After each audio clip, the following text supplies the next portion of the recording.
Leaving the medical field. This is a conversation for Black women who are in the medical field. I know that you guys have gone through so much to get your training, to get your degree, and it may get to a point where you just say, enough is enough. And so, this conversation, we're going to have a Black woman medical doctor with us today to talk about her experience in the medical field and deciding to walk away and living life using her medical degree in a different way, and that there's a different way for us to use our experiences. So if you don't know me already, I'm Dr. Kamani. I'm a licensed clinical psychologist. I've been licensed for over 20 years. I'm also a toxic job survivor, but more importantly, I'm a toxic job liberator for Black women. I'm also the co-founder of the Job Liberation Virtual Summit with Marissa Price. If you would like to access the recording of that, you can get that in the recording of in the description section of this video. So if you're on YouTube, you can go in the description section and get the recording. So I'm so excited to have Dr. Ballard here with us today. So Dr. Ballard, can you please introduce yourself? Hi, thank you, Dr. Kamani. I appreciate you having me here to have this conversation. Hello, everyone. I'm Dr. Joyelle Ballard. I'm a board certified OBGYN, also the menopause mogul, midlife and menopause wellness strategist and coach. I'm also a mommy of three and a wife, and I am currently in a season of my life where I'm actually doing many different things outside of clinical medicine. Started with coaching, now just really just speaking. I'm also in a caregiving journey and raising these three kids. So that's kind of the gist of where I am today, and a little bit about me. But I'm excited about this conversation. As I was telling Dr. Kamani, I haven't really had this conversation like in public. Yeah. And I appreciate the space to have it, and hopefully it will give someone else permission to doctor differently and just pivot in their career, whatever that is, in a different way and be okay with that. Hmm. Okay, I'm seeing some messages. They're asking, Dr. Joy, can you turn up your sound? Okay. Let's see. I'll turn on my So we're going to microphone. adjust that My in a mic. moment. Everyone, thank you for that feedback. Can you all hear me okay? Yeah. Just let me know if you guys can hear me okay as well. So we're going to address the And sound. and how is my sound right now? Is it Testing one, better? two, three. Can you guys let us know? Yes. Okay. They said the sound is much Yay. better. Okay. Okay. Thank you. Thank you. Thank you. Okay. So let's talk about, and again, I want to say thank you again, Dr. Ballard, for accepting my invitation. And, I didn't know you had not really talked about this in a public format or forum before, right? And so I appreciate you accepting my invitation and publicly talking about this. And I think that when we talk about private issues that we've gone through, particularly professionally and very difficult professional decisions that we make, and we Mm-hmm. talk about it with other Black women, it not only helps us kind of release so much of the angst that we've gone through, but it helps to liberate other Black women who may Yes. be going through something currently and struggling, but also for Black women who are currently like, I don't know what to do. I'm the only one experiencing this. I'm all alone. So Right. again, thank you so much, Dr. Ballard. So let's start off with why it is that we're seeing a number of Black women leaving the medical field. I actually talked to Dr. Pamela Buchanan a little earlier today, and she's been my guest as well. And she mentioned that Black women are actually the fastest group of medical doctors leaving the medical field. So what are your thoughts about why it is that Black women are the fastest group of medical doctors leaving the field? Yeah, that's a great question. So I think a lot of it has to do with because I too, have many friends who are Mhm. leaving their practice or just doing things differently when it comes to medicine. And I think a lot of it is that because the healthcare system is broken, right? And we have worked very hard to get here. and Mhm. worked very hard to, serve the people that we, have been called to serve. Mhm. And being the strong one, right, has kept us here. However, Mhm. I think a lot of it has gotten to the point where we have we have realized that being in medicine and trying to save everybody, it has come at a cost, and that Mm. cost has been, not paying attention to ourselves. Our Mm. mental health, our physical health, our emotional health are being sacrificed in the Mhm. process. We're getting lost, right? Like we're so ingrained in, we in medicine, we have been conditioned to think like we go through medical school, you get into a practice, and now you stay here until you're 60 and 70. Mhm. And I think we are now realizing that it doesn't have to be that way. Hmm. Okay, And there's a different way. right, if there's a different way to doing this. Mhm. So I think a lot of us are now catching on to that and deciding that, okay, I can do this differently. I can still serve the people that I want to serve, but I can potentially Mhm. do it differently, and Hmm. exploring that. And we see one, we see another, and we're like, oh, we can do this. Like this is Yeah. a thing.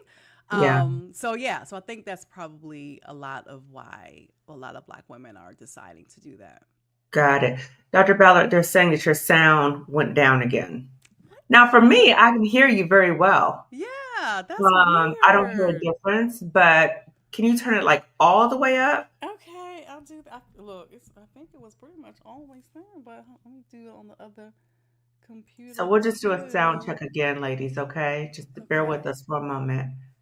Okay, how's that? Testing one, two, three. I'm just trying to think what else we can do. Do you have earbuds? I do. Do you want me to just take the mic out? Yeah, maybe so. Let me do that. Okay, I'll take the mic out and I'll do without the mic.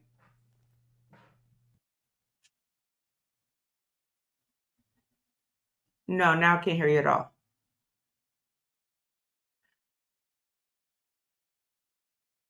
Hold on, I was ladies. on mute. Sorry. Oh, okay, okay. How's that? Can in the chat you all let me know how her How's sound that? is? Testing one, two, three. Is that better? Can you all let me know in the chat? Testing Somebody let one, me know two, how it is. three. Testing one, two, three. I hope this is better. Now I hear echo. They said have her now they said no audio. What? Okay, put the earphones back in. Oh boy. Okay. Hold on. That is really weird that I can hear you completely, Right. And I hear you right? And definitely. now they're saying no audio. No audio. Um. Yeah, that's weird. That is weird. Okay. That is weird. I don't know. No, there's audio. No, there's audio. It's just really low. Okay, thank you, Colette. Okay. How about Okay. that? Okay. So if okay, let me ask the audience. If you turn up your laptop sound, even though it's really low, are you able to hear her? Because on my end, I hear her, Hello. but I Think need I to can. know on your end Yeah. if you turn up your audio, because Okay. her audio is turned up all the way. Is that right, Dr. Ballard? Right. Exactly. I Yeah. mean, I So can her speak audio louder is in turned my up all the mic. way. So can you all let me know if you turn up your audio? Sorry, barely any audio. Huh. Okay. I'm going to ask for you all to help me out because I'm not good. Right. Help us. Look, I can't look, and I cannot help you, Dr. I Monique. I'm am not sorry. good with tech. Me Okay. neither. So we're both So, like, I don't okay. know. Okay. Okay. Colette, I'm going to ask you specifically. Okay. My friend Colette. Okay. So, do you think I should ask Dr. Ballard to go out and come back in to see if it's the connection issue? What do you think, Colette? Let me know. Yeah. Should I go and Have actually her come? try turning up her lap. She did. Yeah, she turned up her laptop volume. So her laptop volume is totally turned up, Okay. but And we still if can't she really still hear her. can't hear me, Yeah, you guys can't how? hear her, but I can hear her perfectly well. How is that though? Like, I don't know. How is that? I don't I understand don't that. know. So why don't we try this? Um. Why don't we try this? Okay. She has the earbuds in. I'm Okay. hearing her when I turn up my audio. Okay. So some people are hearing you when you turn up the audio. Some people are not. Okay. Hmm. Why don't we try this, Dr. Ballard? Why don't we try Okay. this? Why don't we try you? Uh, Leaving and coming I back. can hear perfectly. Oh my God. Wow. Okay. We getting a mix. Okay. Colette. Colette, can you hear her? Can you hear her now? If if you turn up your audio. So I hear Cynthia. You said you can Testing. hear her. I hear Testing. MA, that you can hear perfectly. Okay. Miss Jackson, please let me know how you can hear. Testing. One, two, Um, three. and I know other people I don't even know because if you didn't comment, I don't know who you Right. are, right? And I don't want to call everybody's name Yeah. for Yeah. Yeah. privacy purposes. Right. So, um, can you know if you have commented about the sound? So, LJ initials, can you please let me know if you can hear? Colette, can you please let me know if you can hear? I Testing. can hear you Testing. perfectly. She's low. Let me call you. Colette. Not let me call you. Okay. All right. Call us and let Okay. us Okay. know. Okay. Okay. So, okay, let's go on. Let's go on. Okay. Okay. All right. I'll try to Okay. speak louder, I guess. I can hear Yelling, perfectly. yelling in the Okay. mic. Hold on a second. Hold on a second. Hold on a second. Hold on a second. Hold on. Hold on.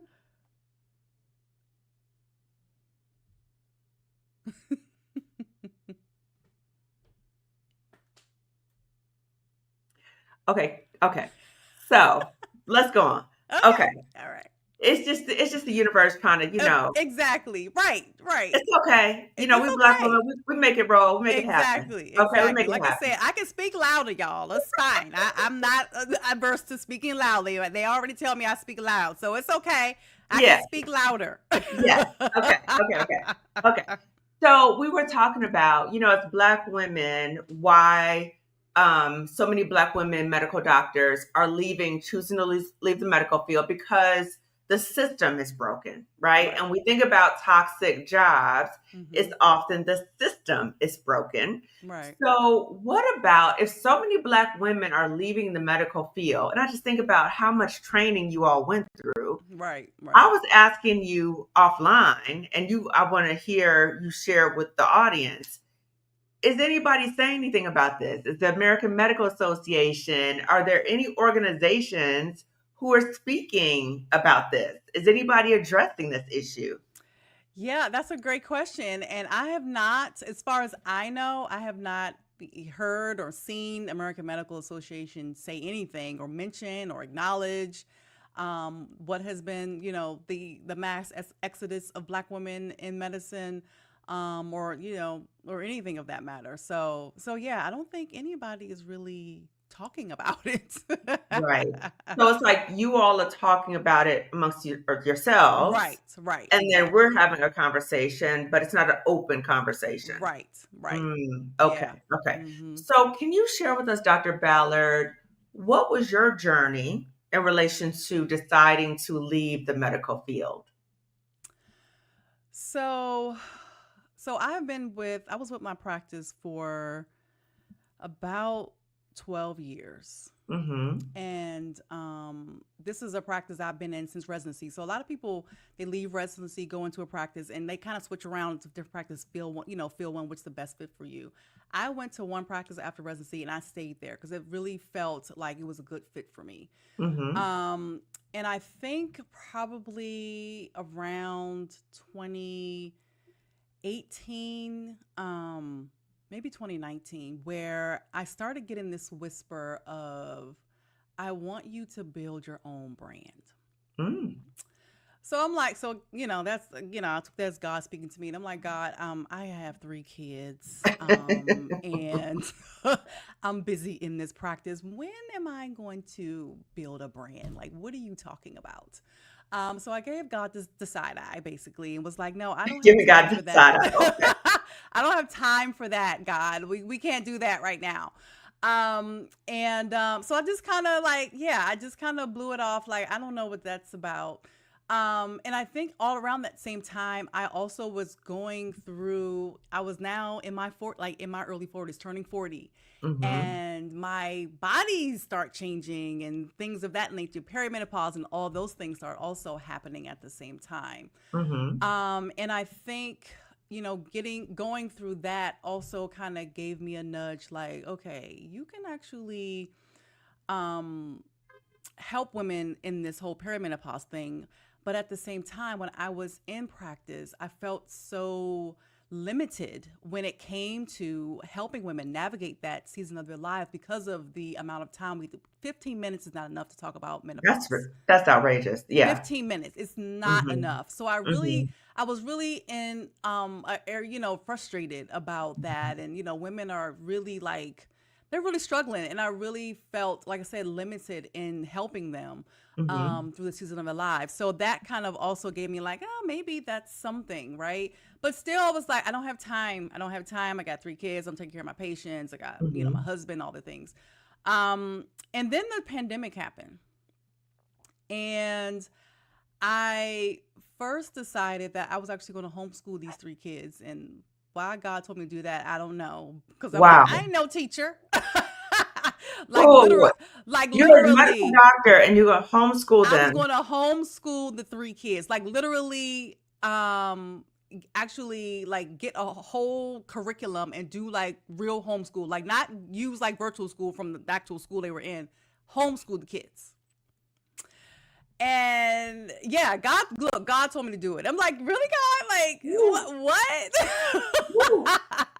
So I went to my partners in the practice. I'm like, listen, I want to take a year off and homeschool my kids. And my partners were actually very supportive of that. Mm-hmm. So I was, in the process of, going in that route and started to do that. And then in that process, my practice was actually being taken over by the hospital administration. Hmm. So when that happened, the hospital was like, "Well, we don't think you can. We should take off a year. You need to just come back in 6 months." So I was like, "But I don't want to do that. I'm not going to stop homeschooling my kids in the middle of the school year. Like, why would I Right. do that?" Right. And they were like, "Well, I mean, you can resign and apply to come back." Oh. I've been in this Whoa. practice 12 years. Okay? Oh. 12 years. All right? So I was like, what? Oh, what?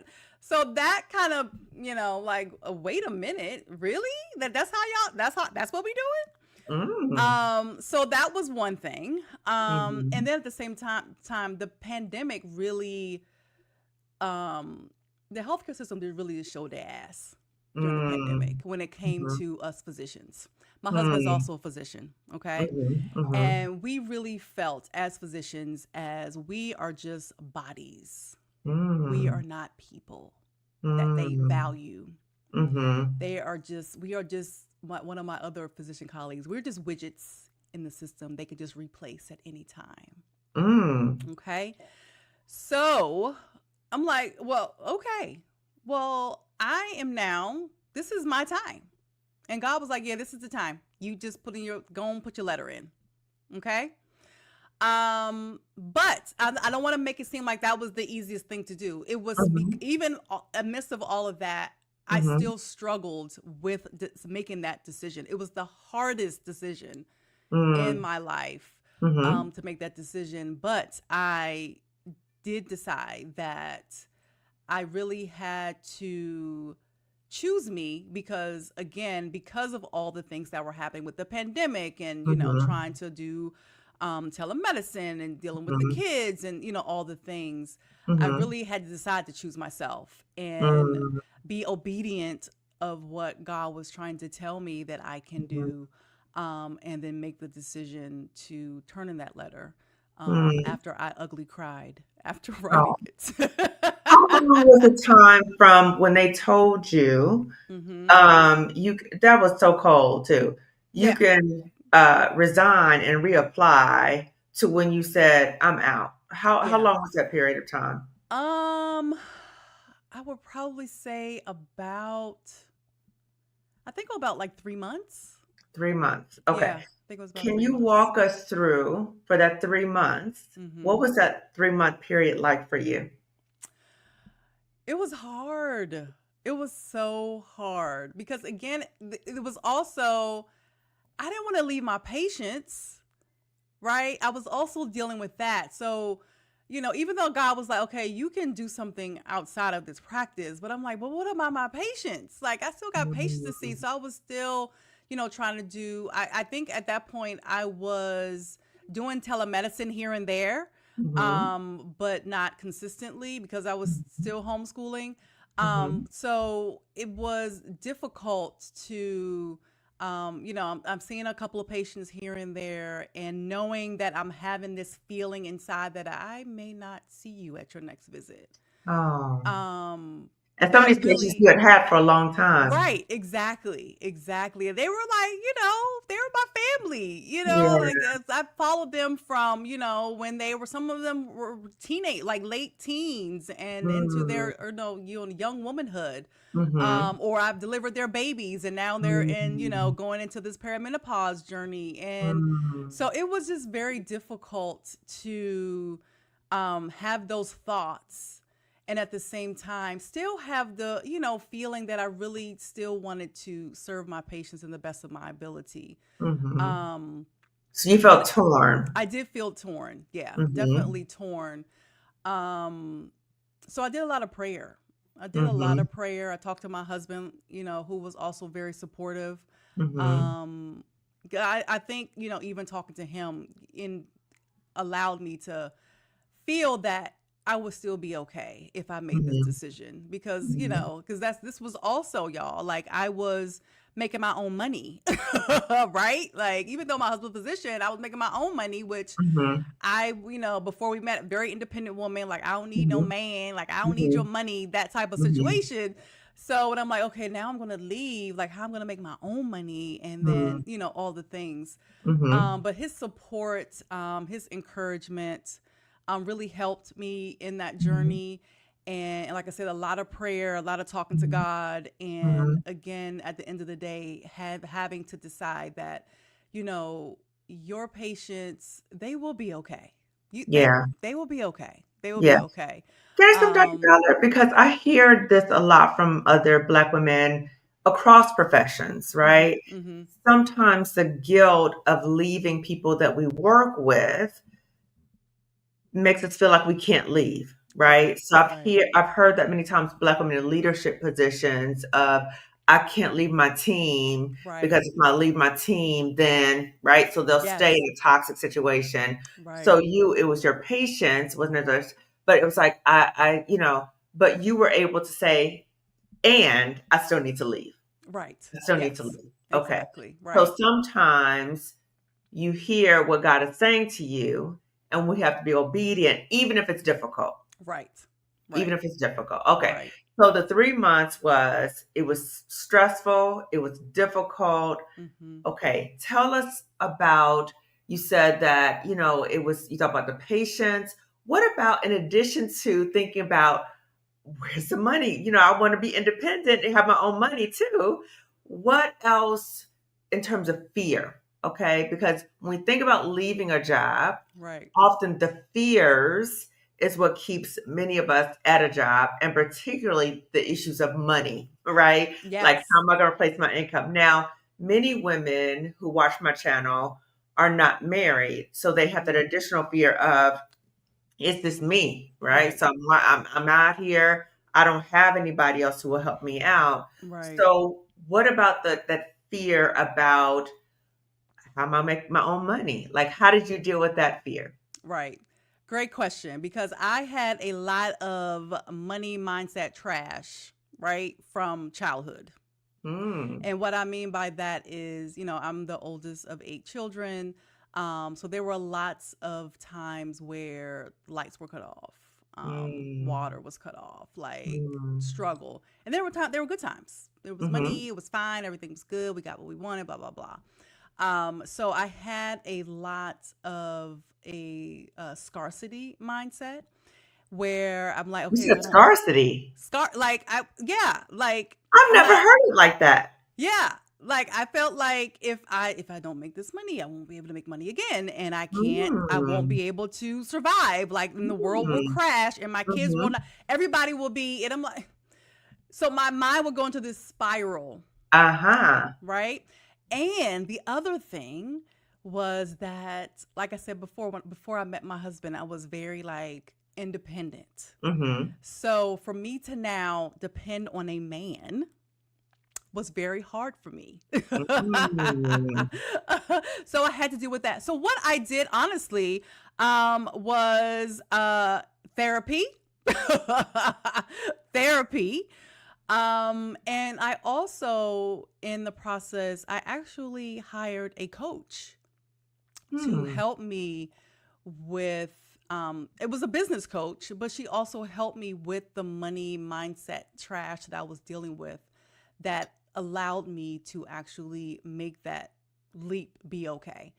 I actually hired her after I resigned, but I was watching her, before I resigned. You know what I'm saying? Like I was following her on Instagram, listening to her podcast. She's also a physician who basically was still practicing, but now building a whole business outside of her practice. And she ultimately did leave medicine also, and started a whole business coaching business for Black women physicians. Ooh. Yeah. So I, like I said, therapy, and hiring a coach, I think definitely helped me with those fears. Mhm. Um, I think that was definitely a big fear of the whole, needing to be able to, because I was the one who was putting money into the kids, like, savings accounts and things like Mhm. that or whatever. So it was a lot of reflecting and again coaching myself to say that yes, you are leaving this position where you were making your own money. Mhm. Now I have to think that because I had the experience that I have, Mhm. you can do something else to make money. That is so fascinating. Let me let's put a pause on that. You know what's so fascinating?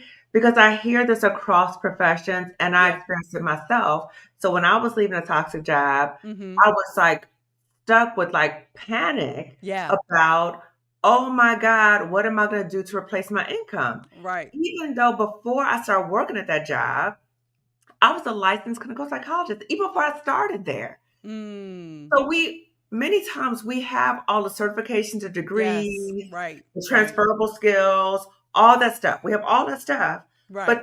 But then still we assign, oh my God, when I leave this job, I can't, right? And I'm looking at Exactly. you like, wait a minute, this is a whole medical doctor. Right. I mean, Right. the highest of the highest of degrees and everything. And this woman Yes. is Yes. thinking, how am I gonna make money? So How it's am I going to make money? fascinating. Scared out of her mind. Scared out of her mind. Like, what am I going to Wow.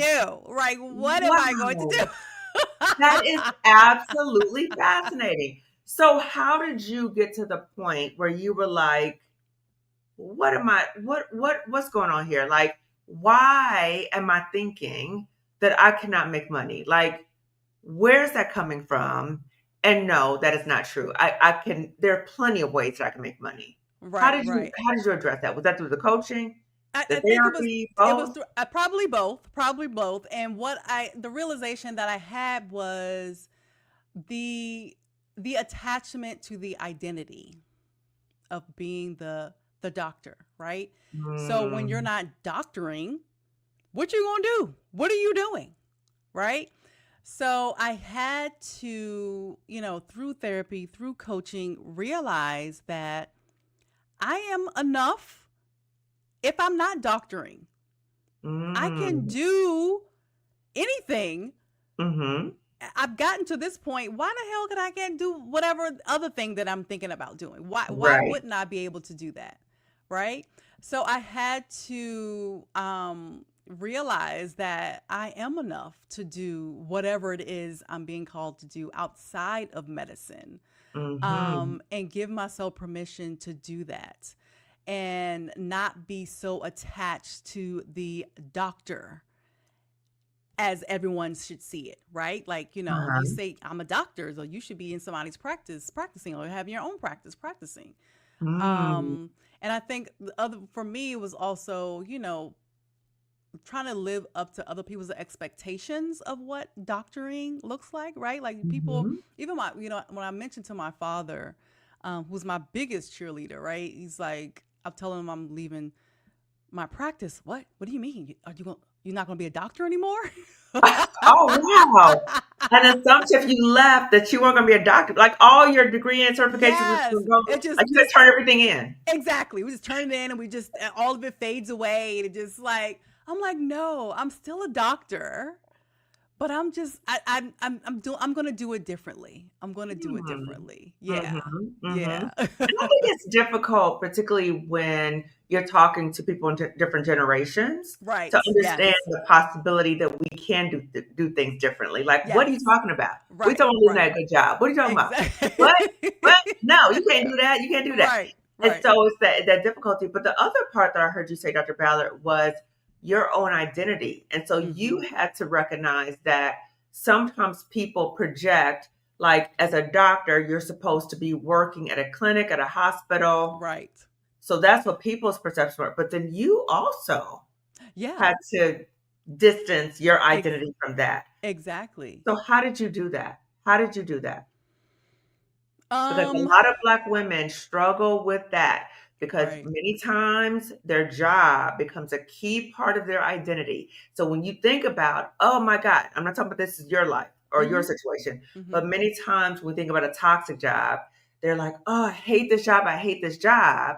And we talk about, okay, well, maybe think about the possibility of planning to leave.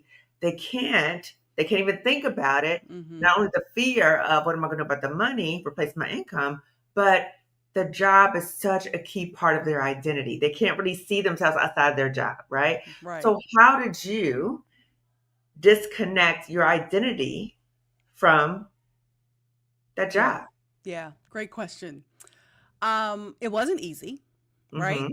Mm-hmm. I think what started it was when my coach asked me, and this is when I think I actually wasn't seeing patients at the time. I was actually now getting clients, right, for my Mm-hmm. coaching business. Mm-hmm. And she asked, do you feel worthy if you don't ever get another client? And I ugly cried Ooh. because I did not feel worthy. So I was like, well, wait a minute. Like, that's a problem. That Mm-hmm. is a problem. Mm-hmm. So it was a lot of me pouring more into myself and Mm-hmm. really doing a lot of journaling about where Mm-hmm. that is coming from. And Mm-hmm. again, also just realizing that I was so attached to this identity of being the doctor because I worked so hard to get there. Like, Yeah. I was the one who I didn't go straight to medical school because I didn't get in the first or second time I applied. So Mm. how dare you now leave this this And career you fought so that hard. I fought so hard to get, right? So again, just a lot of, just writing things out and really pouring into myself and realizing that I am worthy Yeah. even if I don't see a patient, even if I don't sign another client, I'm Mm-hmm. worthy of just being me. And Yeah. I still have value to give to the world, Mm-hmm. but it's okay to do it differently. And I had Mm-hmm. to give myself permission to do that. That's the part. That's the part Yeah. I just wrote down, that you Yeah. allow yourself to give yourself permission, Yeah. right? So even if you had to work so hard to get into medical school, even though Mhm. you had to go through so much to become a medical doctor, you still have the ultimate right to give yourself the permission. The Right. other thing is, I think the process taught you the danger, and I hope that Black women, as you listen to this, I hope that we pay attention to the danger of us as Black women seeking external validation. Because when you keep Yes. seeking external validation, whatever that thing is, it has power over us. So Right. if we keep doing that, because what you talked about, you were seeking, you got the external validation, you're a medical doctor, right? Right. Okay, if I keep getting clients, I feel worthy. Mm-hmm. But then when the coach said, well, if you don't get another client, you were like, oh my God, right? Right. Like But what? then, right? But then you worked on, how do I inherently feel worthy, and that Right. internal, right? That sense of Yes. worth, that internal validation. So we have to focus on that internal validation is so important. So, Right. Dr. Ballard, I'm curious if you can just clarify, because people sometimes get confused between coaching and therapy. So, can Mm-hmm. you just clarify for the people who are watching today, in Yes. what ways was coaching and therapy different for you? So therapy, it was more of talking about childhood and things that happened to me in childhood that may now are coming up in my now journey of trying to build a business and doing things outside of medicine.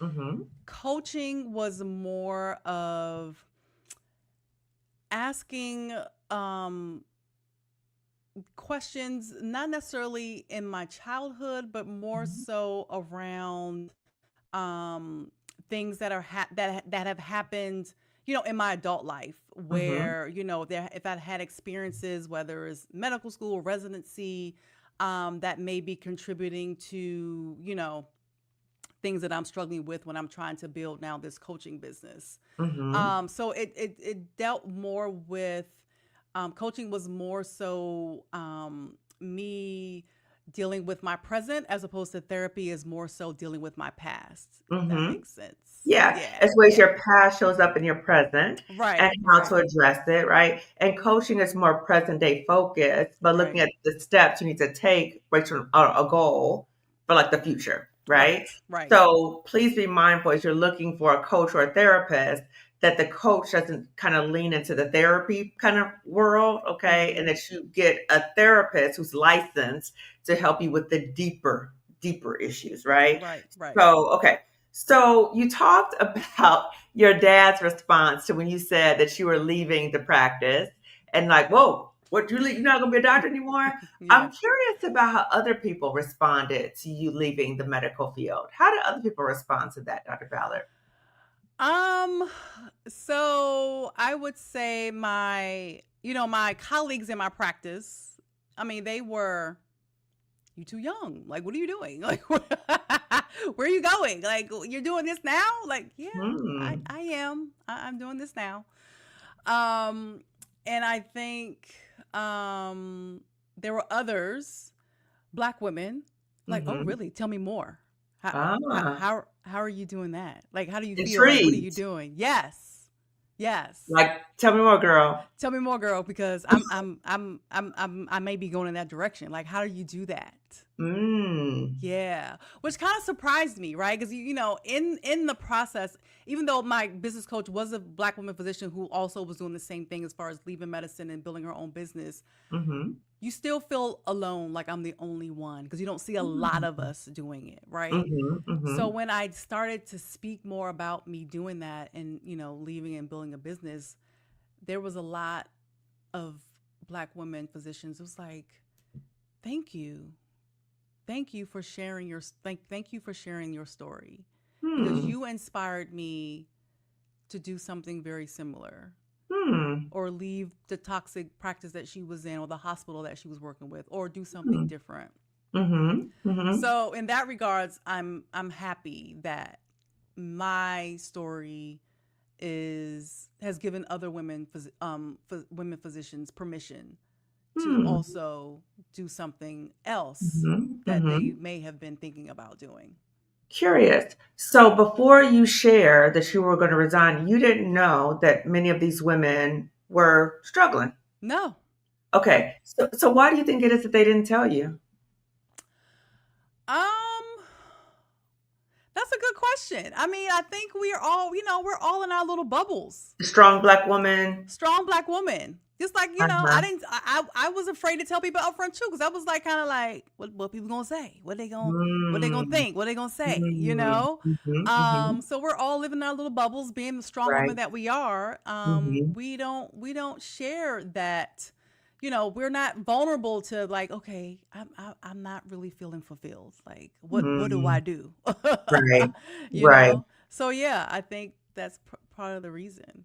Yeah, but you gave Black women permission, Black women physicians permission to Yeah. now share about what they've gone through. So I'm curious if there's a Black woman watching now, and let's say she's interested in becoming or going into the medical field. She's Mm-hmm. interested. Yes. What words of wisdom would you share with her? I would share, number one is choose yourself. Keep choosing you. Mhm. Because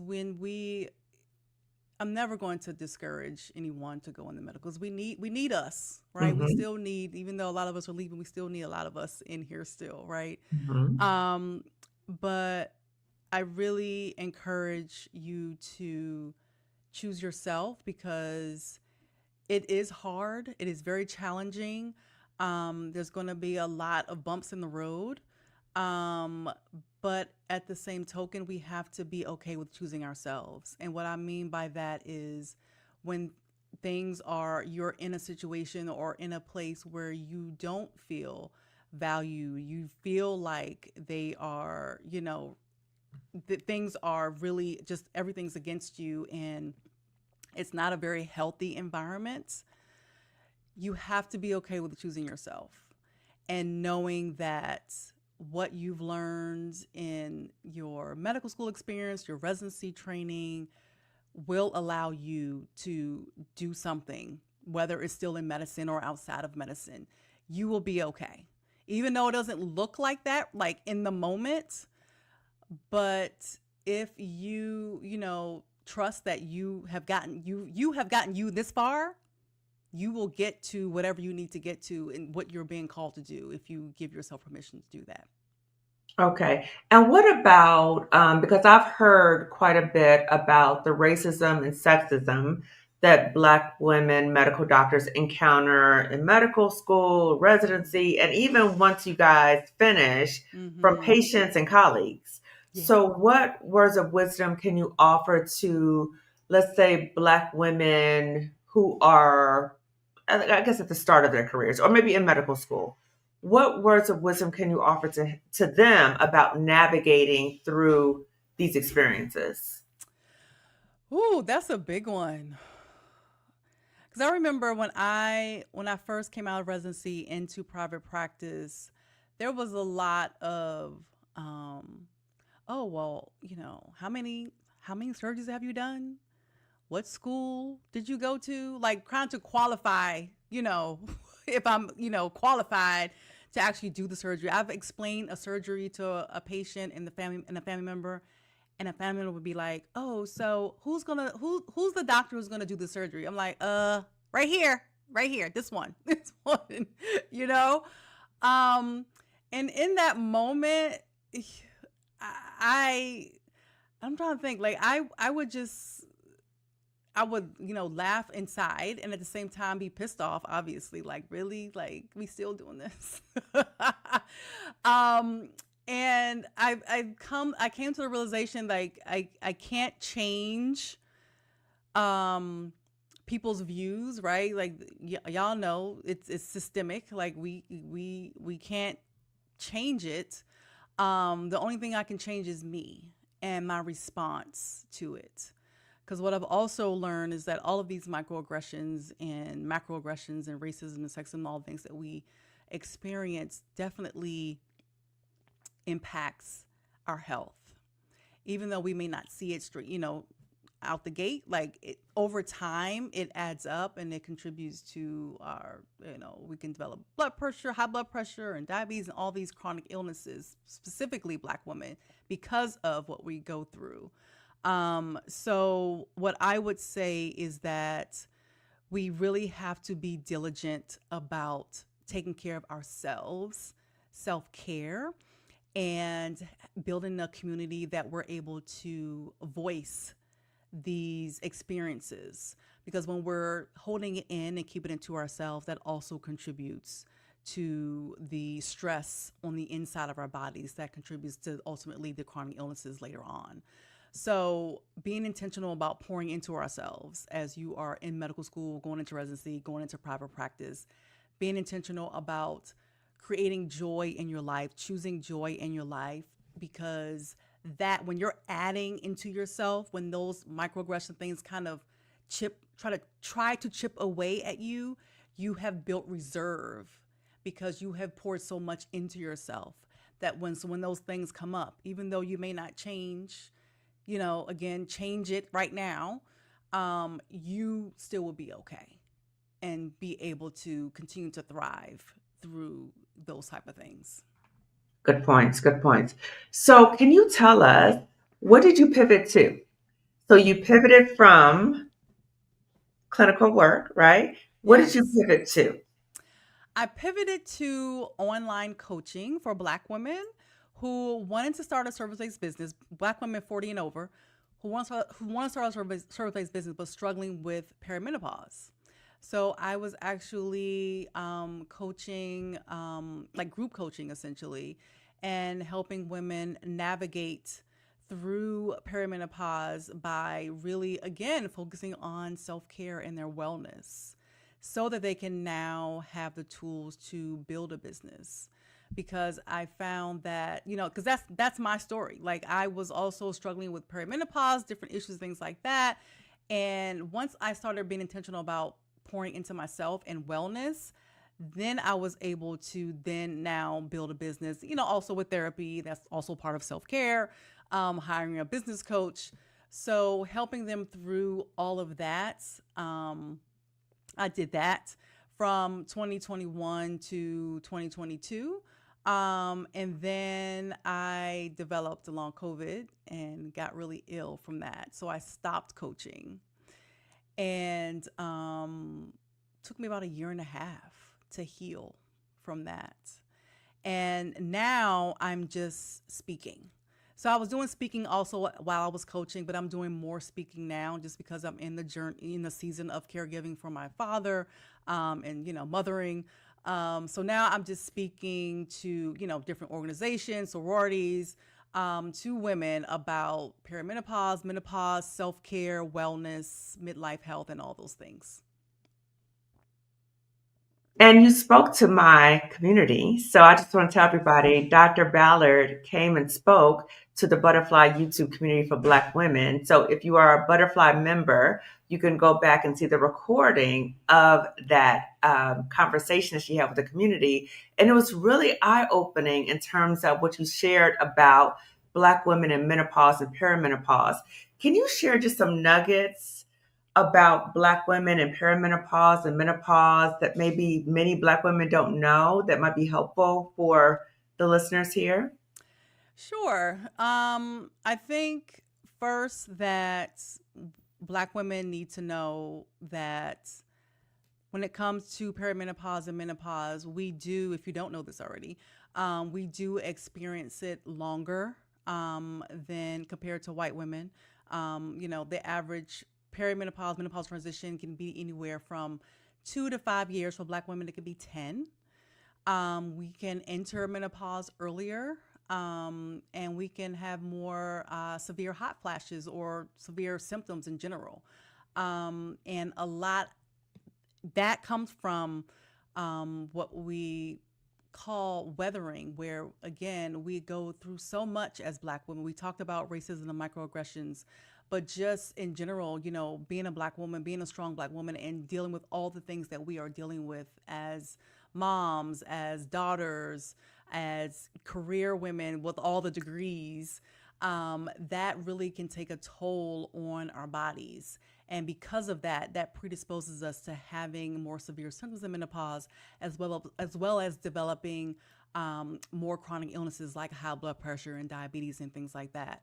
So, because we know this, I think the biggest nugget is what I said before: is being just intentional about choosing ourselves and pouring into ourselves because of what we go through as Black women. We can get so caught up in wearing the Superwoman cape. So we have to be okay with taking it off and burning it. And really taking care of ourselves, being gentle and kind and compassionate with ourselves, even through the hard times, so that we can not struggle and be on the struggle bus when we are going through perimenopause and menopause, because it is a big transition. It's very challenging. And again, it's definitely can be definitely harder for Black women. So I would say also develop your sisterhood, your community of other sisters who you can talk to, because that definitely helps you through the journey, so that you don't feel alone and like you're just doing this all by yourself. We are all out here trying to figure it out. So I think that's probably the biggest things is choosing yourself, pouring into yourself, and having a community surrounding you so that you can thrive as opposed to just barely surviving in the season of your life. Yeah, and it's so because like when you came to our community and said that, I was like 10 years. Like a lot of the stuff that you share with us, I was like, what? Like I never heard of this stuff before. So Yeah. what are some of the things that we as Black women can do to help us with issues of perimenopause and menopause? What are some of the things we can do? So some things I always start with lifestyle, right? Lifestyle changes it makes a world of a difference when Hmm. we are navigating the season of our life, and that comes with being mindful of what we're putting in our bodies, what we're putting Hmm. on our bodies when it comes to personal products, all these products that we're using, lotions, makeup, hair products. A lot of these are what they call hormone disruptors, which can also worsen our symptoms. So being mindful of, trying to use more natural products when it comes to our lotions and our makeup and things like that. And obviously what we're eating makes a difference. Try to stay away from a lot of processed foods. Eating more, more eating the rainbows, what I say, fruits and vegetables, and moving our bodies. Movement is medicine. Hmm. And it's so important. And when people, we talk about exercise and, you got to do 150 minutes, every week. And we don't have to, I don't want women to make it doesn't have to be a chore, right? Like we really have to do something that we enjoy. Like I don't like running. So I don't run. Like I don't run. I like spinning, so I bought a Peloton and I use a Peloton bike. But do something that you actually enjoy that involves moving your body. Hmm. Walking actually has been shown to even help better than running. Hmm. So if you can do, a 15-minute walk, a 30-minute walk, that all of that matters. Movement is so important when we're talking about regulating hormones, regulating our mood, regulating our just our health, our general health.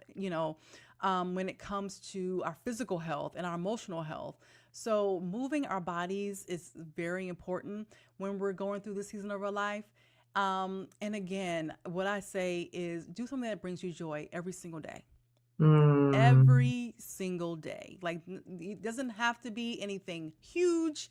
It can Hmm. be as small as lighting a candle, your favorite candle, and sitting in your favorite chair. It can be Hmm. sitting on a porch, drinking a cup of coffee, whatever that thing is. Hmm. But do that every single day because those Hmm. things add up. And like I said, I call it your jug of joy. We talk about filling our cups, but I think you need a jug of joy in midlife because there's just so much things been going on in our life. We need jugs, okay? We need Yeah, jugs of especially joy, right now. especially, Woo. especially right now, Yes. especially right now.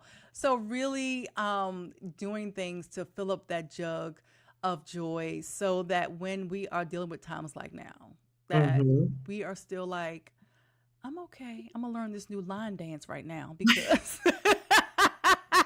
We need to balance it, right? Counterbalance all the stuff. And you know what? exactly. What I love that you said is that we have to remember that these joyful moments, we have to incorporate that. We have to be intentional, and Yes. these can be free. It does. You have to Yes, spend a whole bunch of money to have exactly. joy. Right, Okay, we have to exactly. do that. We have to do that. Right, exactly. So I saw a question come in from one of the Butterfly YouTube members. So the video with Dr. Joy says perimenopause and menopause. Let's talk about it, and it has Dr. Joy's picture and it has my picture on it. Okay, so it's on the membership post. So go to the community tab for the members, and then you will find it. Okay. Okay. So tell us about your book, Dr. Joy. Tell us about your Um, book. and my book is called, oh, here we go. Here we go. Loving, here's my book. Loving Me, Beautiful. Myself, and Her Through Perimenopause and Beyond. And I launched this book in 2019 because I wanted to, there was a lot of women who come into in my office and like, what can I read? What can I read? And I realized that there were a lot of books out there, but they were all white women. And Mm. I'm like, I need to recommend a book that has a black face on it. Like, oh, how about I write one? Okay. How about it? How about it? Okay. But let me tell you, that was not an easy task because I was like, will anybody read it? Like that self-doubt was creeping in and all the Mm. things. But I got through it and I wrote the book. So it's basically just a quick guide of what you can expect in perimenopause and menopause, and also just inserting positivity through the process because I feel like, society wants us to think that this whole journey about this season of life is just gloom and doom and Mm-hmm. everything is just falling apart and our life is Mm-hmm. over and blah, blah, blah, blah, blah. I Mm-hmm. really wanted to insert just positive affirmations in there just to give women the hope that this is part of our life and this is my journey, but it doesn't have to be horrible. Like you can Mm-hmm. still thrive, you can still have joy. So it is a quick guide of just kind of give you what to expect when you're going through perimenopause and menopause, and loving yourself throughout the process. And I'm actually in the process of writing another book that it's gonna be about more of my own journey, not only through perimenopause, but just midlife in general, of Okay. how, the mindset shifts I've had to have to leave a clinical practice to, start a business to, just do things differently as a physician and also be healthy and well through perimenopause. Because there's a lot of women who think that, when we go through the stage of life that, like I said, it's over, like there's nothing for me to do, like what, Mm-hmm. it's again, just, but I want women to shift that mindset to this is actually the beginning of your next best self. And it Mm. can be if you, again, give yourself permission to now, um, permission to evolve. Yeah. Because we talked about identity and being attached to a certain identity. Our identity actually changes as we get older. Yeah. And I want women to lean into that evolution of themselves and be okay with that evolution and not, fall into the beating themselves up and not feeling like, oh, I don't have nothing else to offer this world. We even have even more to offer when we're in our 40s, 50s, and 60s. So I wanted to write something to speak to that. So, and not heavily focused on like, oh, this is the hormones. Like, there's hormones that are great and all the things, but I Mm-hmm. think we definitely have to lean more into the things that are free. And Yeah. that is the inner work that we have to do with ourselves. Mm-hmm. And again, choosing ourselves in the process as we're going through these identity changes and as our bodies are changing through this process. I'm going to embrace what you said, that we remember that we are evolving, that we are Mm-hmm. evolving, and recognize all those social messaging about menopause, all that kind of stuff. Yeah, there's difficult moments, Yeah. perimenopause. Yes, there's difficult moments, but not to lean into the social programming of, oh, your life is this, and oh, Right. like Right. the gloom and doom. We are evolving. Yes, Yes. absolutely, Yes. absolutely. So, can you share with us? What are the best ways for people to contact you for coaching or speaking engagements, and also for your book? What are the best ways for people to contact you for services and for you to get your book? I would say my website, drjoyelle.com. You can actually send a request for a speaking engagement. You can order my book there also. I'm currently not coaching, so I'm definitely just Okay. doing more speaking right now. But certainly you can reach me there. And those who, also can subscribe to my website to get more information as I'm writing this second book. You'll get more information on when that's actually going to come Awesome. out. And you also have a YouTube channel, yes? I do. I do. Menopause Moguls is the YouTube channel. Basically, it matches my podcast, Menopause Moguls. So you certainly can subscribe there too. Thank you. And listen to my podcast, Beautiful. Menopause Moguls. Yes. Okay. So YouTube channel and then podcast. Okay. So everybody check it out. Okay. So now I'm going to read the community chat, everyone. And then I'm going to let Dr. Ballard give us the last words.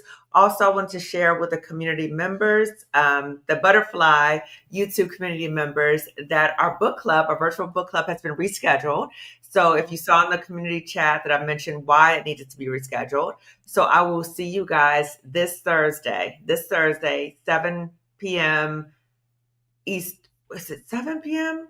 I need to check the time. Anyway, I will see you all this Thursday. Okay. So the information is no, it's 8 p.m. Eastern, 8 p.m. Eastern, 7 p.m. Central, 5 p.m.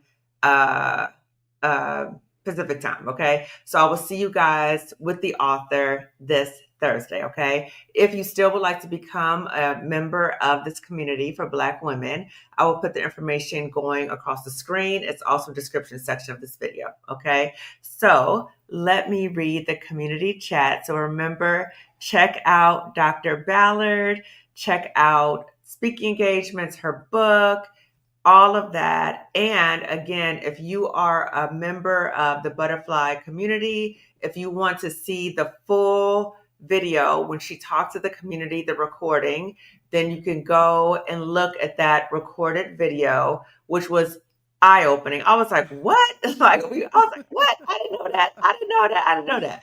So check it out. Okay. So I'm going to read the community chat and then we're going to start winding down. Okay. So I know initially we're having some sound issues, so I'm glad we were able to address that issue. So, yes. hey, Cynthia, Sunday evening greetings, sisters. We're here each for each other, sharing, creating, and healing together. Hello, my friend Colette. I'm gonna call you later, girl. Okay, so we talked about the. Okay, so we did address the sound thing. Okay, let's see. That's a lot of stuff about the sound. Okay. Right. Okay. They said, wow, what they said about you. That was so ridiculous. Resign and Yeah. reapply. Yeah. Yeah. What? That Oh, blew my what a mind. slap in the face. What are you talking Exactly. about? What? Exactly. The years don't matter. They gave no flexibility. Yeah, so sad. This shows a lot about the field. I dealt with not wanting to leave my team. It was hard, right? So when you're in Mhm. leadership positions, sometimes not wanting to leave your team. Right. Ditto. Oh, look at this.